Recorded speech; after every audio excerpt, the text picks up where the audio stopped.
Hey everybody, welcome to another special episode of Javier in the Air. This one's coming at you a little bit late, but that's okay because chock full of fantasticness from what I did this weekend. What we're going to do is we're going to start off with a bottom line, and then I'm going to go straight into the rest of the episode. It's all going to be about my friend's wedding that happened this weekend in downtown Austin. My friends Chris and Maya got married this weekend during ACL and during a UT ball game. Actually, afterwards, but still, all of that was going on downtown. A lot of fantasticness there. So I'm just going to be going straight through everything as far as the wedding goes. There is a Zen moment that is included for the wedding as well. But we're going to go ahead and just get going with the bottom line, and then we'll get to the wedding festivities of what happened this weekend. Get ready for some goodness. And here's the bottom line. Dark Frog Social Media presents The Bottom Line. This week's episode, The Death of Currency. Hey everybody, new bottom line for today, talking about the death of currency. So this weekend, and yes, even the bottom line is going to be have something to do with the wedding. So this weekend, I was at a hotel called The Line, and I was down in the lobby hanging out with neighbors James and Zaida, and I went to get a coffee. And I took not a lot of money. I took money with me this weekend because I knew I was going to probably be playing some dominoes and going to be playing some poker and going to be playing this and that. Plus, I was also going to be downtown, so it's always best to just have some money on hand with you, right? Right? No. So I went to the coffee shop inside the lobby of the hotel and got myself a drink. And she asked me credit or room number. And I said, I was going to pay cash as I was pulling out cash. And she said, oh, no, you can't pay cash. And I said, what do you mean I can't pay cash? She says, I don't have a cash register. We don't have cash registers here. You have to pay by credit or you have to pay by your room number. So needless to say, I just put it on my room number because it was like $4.50. I figured I don't want to put a $4.50 charge on my card. I mean, that's kind of pointless. But then as I was asking people throughout the night and throughout the weekend I was there, this is becoming more and more of a natural occurrence. So I did read an article last weekend about how some companies, retail businesses are doing away with cash because it solves some of the issues that they have to do when it comes to retail sales. They don't have to worry about counting the cash register in a drawer like in the morning or at the end of the day, and then make sure that they jive right and there was nothing stolen, and on and on. And then it also solves the issue of somebody, you always constantly having to watch the till. Somebody might be taking the money from you, right? So I'm not talking like insider as in your own employees. I'm talking about someone just walking by taking a 20 or something like that. So what I find odd is that I'll continue with the article. So the article went on saying how that more and more places were beginning to do away with that. So in conjunction with that, what the credit card companies are now are the article was talking about, I think it was a law, and I'm not sure anymore. It's been quite a few days since I read the article. But what I am sure about was that now retailers are able to move the cost on of doing business using credit cards. So if anybody and everybody might or may not know, is that for every transaction that occurred using a credit card, you would have to pay more, or the retailers and the restaurant owners and the businesses had to pay a percentage of each transaction that was done using the credit card. So this was regardless of whatever it was. So even like a $4.50 charge that I would have put on my card for a coffee, there is a small percentage that of that transaction that gets paid to the banks that own the credit cards, Visa, Mastercard, Diners, Discover, those companies. So the law or bill or whatever that got passed that now allows retailers, or is going to allow retailers to pass that expense onto the customer. So I can see why now they want to get rid of paying by cash, because now they're going to charge you and then they're going to tack on that percentage onto your credit card, or from the credit card onto your sale, whatever you bought. So of course now they want to get rid of the cash thing. Plus, a friend of mine was telling me about how banks don't really want to deal with currency anymore either. So what do you do? What do you do if you don't have a credit card? What do you do if you don't want to use a credit card and you're not staying at a hotel if you're at a hotel? What do you do then? What if I didn't have a card and I had already placed an order? But to be fair, they asked me up front. Like, as soon as I placed the order, they didn't even start. They did nothing other than say credit or hotel room number. So I guess that stops them from making it first. And then I'm saying I don't have any, I don't have either on me. But what are you going to do? And what's going to start happening is what I see is the companies, the retailers, the restaurants, the businesses are going to start adding that percentage on a little bit higher, and then you're going to have watch for that, or you may have to watch where that percentage is placed. Is it supposed to be placed at the subtotal, or is it supposed to be placed after they already apply the other percentages? So let's say, for example, I'll give you a bad example here. Say your bill is $10, and Texas state tax, I believe, let's just say 7% to make it easier. So on $10, that's 70 cents, right? So now your bill is 1070. But then if they pass on this law that's 5%, for example, and I don't know what the percentage is. So let's start with that. But let's say that that's 5%. So now instead of 5% on 10, which would have been 50 cents, now it's 5% on 1070. So you see where it matters, where the thing comes in. So it's really interesting to see what's going to happen over the next couple of weeks, next couple of months when that gets introduced and we start seeing more of it. So now I could be, being in a huff about this for no reason, except it did bother me and annoy me a little bit. I already had the cash out and I was about to ready to tip her well for that, and then I had to put it to my room, so I didn't tip as well as I would have. So that's another thing. Are people going to be confident? Are they going to be happy to tip as they used to when now they know that there's going to be a percentage tacked on to whatever that total is? When I go and get the few times that I've gotten my hair cut, which by the way has been almost 3 years that I've done it myself, and now I just got it professionally done, so it'll be nice and tight on the sides. So, for example, they give me the total, they print out a receipt, I put on the tip, and then they print me out another receipt with the full amount on there. So, when are they going to charge me that percentage off of my ATM card? Are they going to charge me at the haircut level? Or are they going to wait till I tack on my tip and then they tack on some more? It's going to be very interesting to see. You're going to have to be really eagle-eyed on there.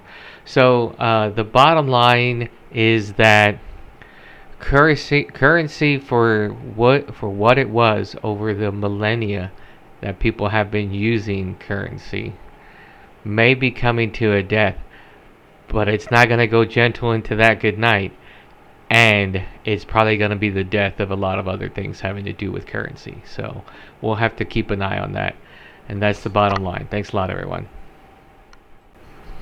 Okay, so there you have it, the bottom line.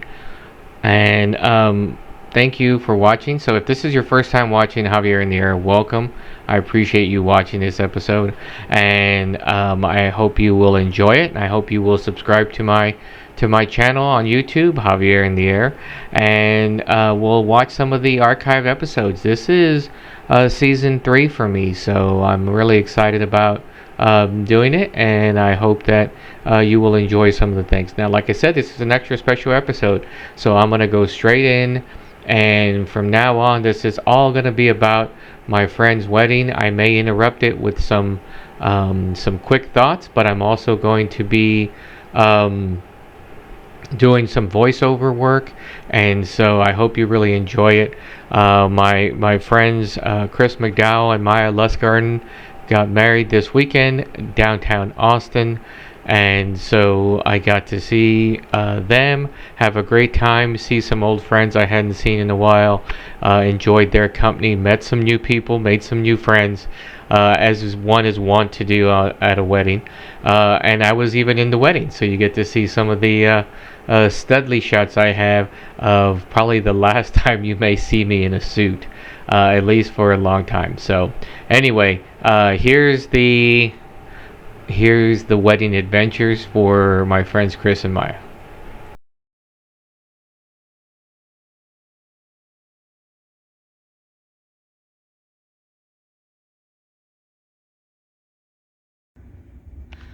All right, so it's wedding weekend. I'm here at the line. You can see it's getting some weird vibes off here. See if I can. There's the bathroom, which is nice. I'm up on the 6th floor. This is where I'll be for the next 2 nights. Really low bed, but it's nice and comfortable. TV, cool looking light, nice little workstation. And here's the view. You can see Zanzibar. I think my nephew Nando and his fiance went there one time. Wells Fargo. There's the clock tower. Well, not the clock tower, but you know what I'm talking about. Really skyline. Peasants down below as I sit here on the 6th floor on Guadalupe, actually on Congress. See if I do Congress and Cesar Chavez. So this is the wedding weekend. Okay, and here is the lobby of the line. I don't know if you can tell exactly, but the hanging planters are all in the shape of bullet shells. I don't know if that's a good sign or not. Here's a broader view of the lobby itself. The check-in station right there, and these crazy looking coffee tables, which I thought were rather cool. And then there's a shot of the coffee shop that I mentioned, along with some other people. In fact, I think everybody here was going to be at the wedding. Okay, so here's some of us chilling out at the rehearsal. This is before we started getting real serious about all of it. We were just shooting the breeze, so to speak. And then here's a shot of where the everyone is going to be sitting the next day. Plus, some of the people that are in the wedding party are all sitting around. You see on their phones and just chilling out. And then here we are, finally in line, getting ready for the rehearsal itself. To go in there and march in line and everything. Turned out to be a pretty easy rehearsal. Okay, and then later on in the evening, after we went to the Driscoll for dinner, which I don't have any shots of, but it was fantastic. This is on my way up to the 6th floor to my hotel room, and it was the smallest elevator they had, but it looked out over the city. So this is a shot of it. It turned out to be pretty sweet looking.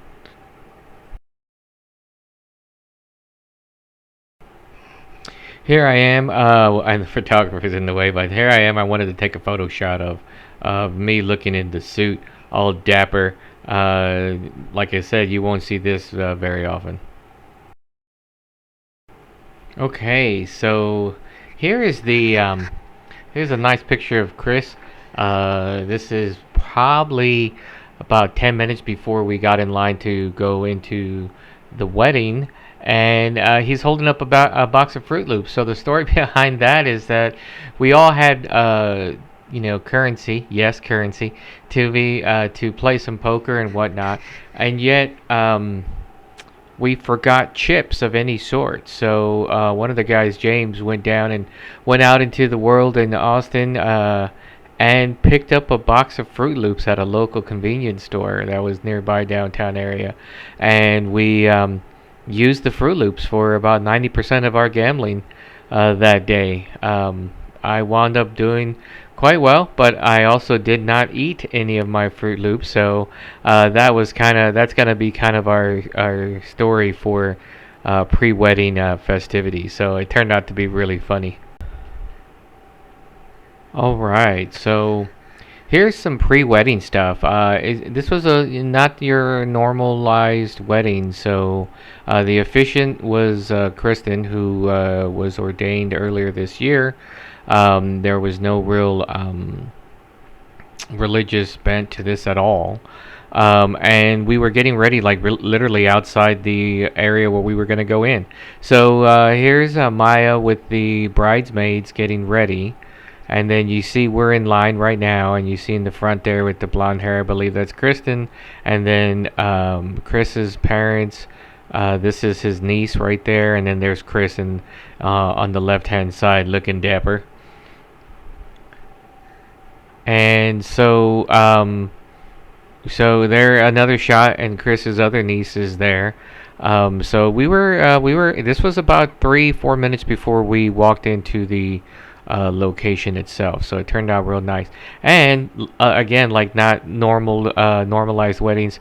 Here we see a shot of Chris and Maya already looking at each other, seeing each other before we walked into the wedding area, I guess is the way to say it.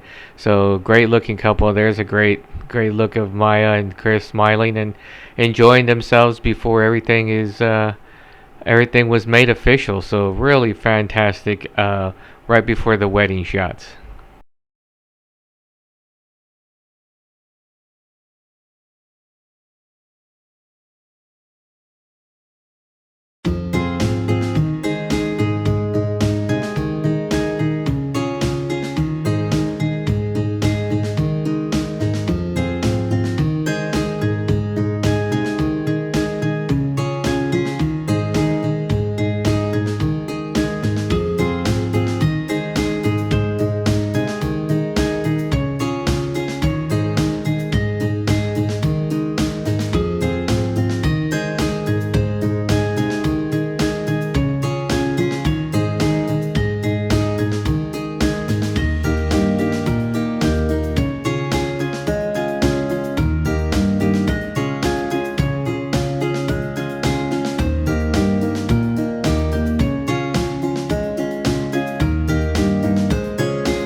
All right. So late in the evening of the reception, we got to take. They were getting ready to cut the cake, and I went ahead right before and took a shot of this. This is something I believe Maya saw on a cooking show, and she loved it, and so she wanted to have it for her wedding. So this cake is actually upside down and being hung over an arch. So the wedding arch, or an arch, and the cake Really, really fantastic. I had to get a shot of this because uh, it just looks really cool. So this is a long shot of the photo booth that they had in one corner of the reception. So this young lady was had a table full of props, and everybody was enjoying it. So you could print out your photos, and you can print out, or you could have it emailed to you. I asked for email and text and put in my number, but I don't think I got anything. But still, it was really cool to have a photo booth there. I apologize to everyone. I didn't get as many photos as I probably should have, but again, I was in the wedding. So here we are in the next day in the morning. It was brunch time, and so we were out to a place called Cafe Bleu, which is right next to Flamingo. There it is, Cafe Bleu. It's a normally a seafood and oyster bar, but they also have great brunch. So we were here for brunch, meeting up with everyone from the wedding party, plus all the families that had come in town for the wedding. So here's a shot of their bar where they serve their their well-known oysters. And so we were in the back over on the left-hand side. So if we're in the back, they had a buffet style brunch going.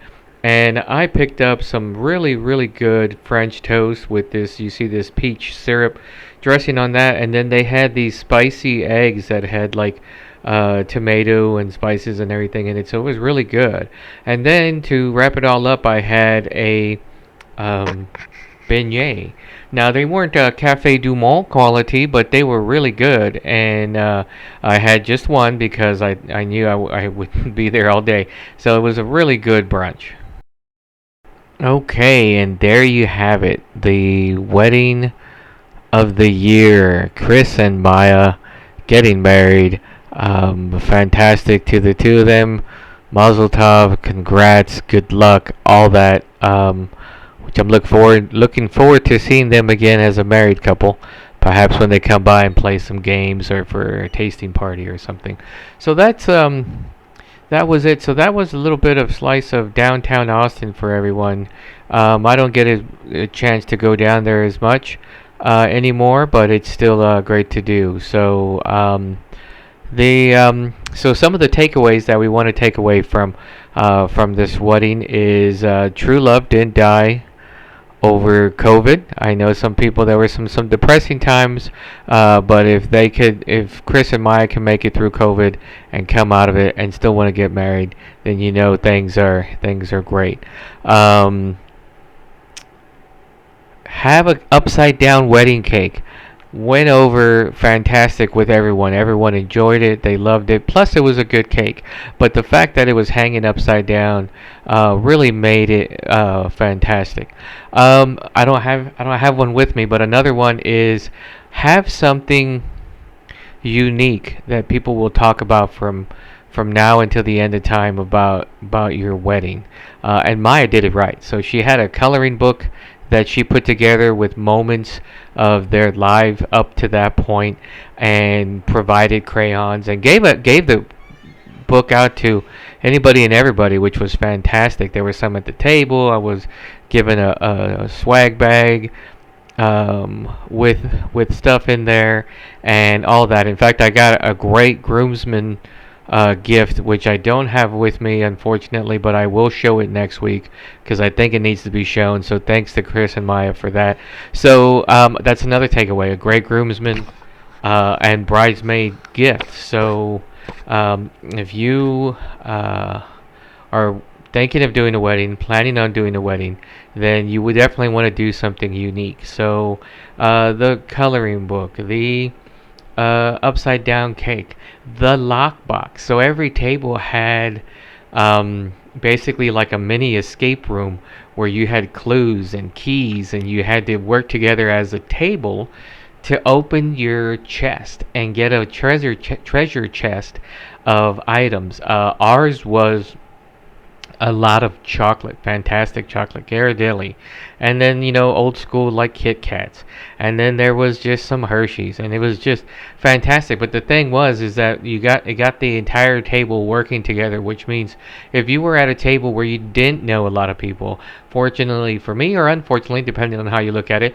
I knew everyone at the table. So, but if you're at a table and you're doing something like that, I recommend highly what Maya did.